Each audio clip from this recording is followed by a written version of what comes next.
Hopefully everyone is sitting comfortably. Is everyone warm? Yes? I discovered there was a race.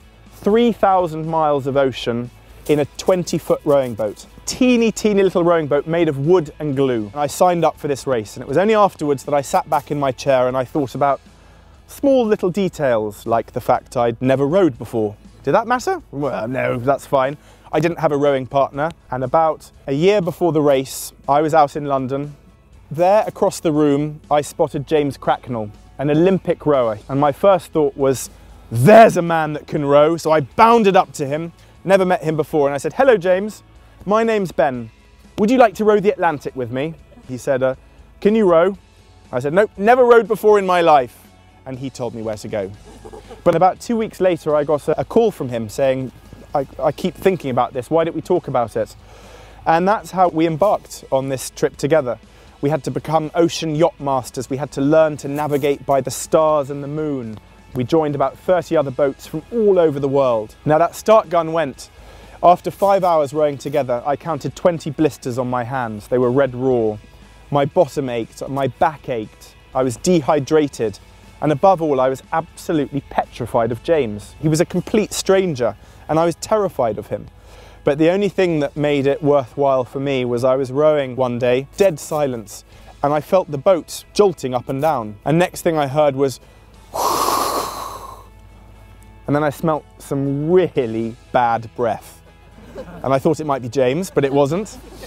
It was a whale. A fin whale joined us, and it spent 2 weeks with the boat.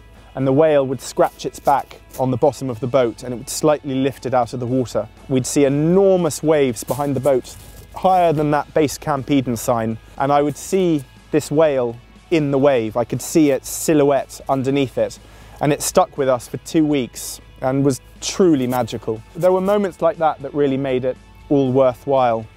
James and I had our highs and lows, but all that paled into insignificance when 2,000 miles into the race, we were 1,000 miles from the finish line, and I noticed the wave behind the boat getting bigger and bigger and bigger.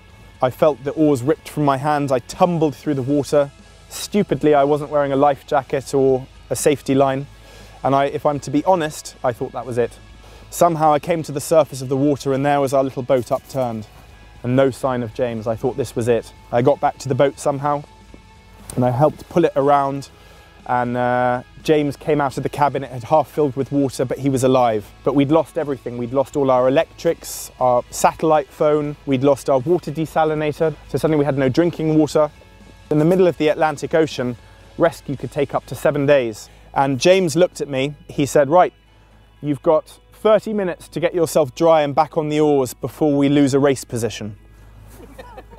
I looked at him. Did I just hear that right? So we've just nearly died and you're worried about the race? But he was quite right. We had to keep going. We still had our oars. We had some emergency water in the bottom of the boat. We still had food. We'd learnt how to navigate by the stars and using the sun. So we could use all of that. In that single hour after the capsize, 2 strangers suddenly became firm friends. Suddenly we covered greater distances every day.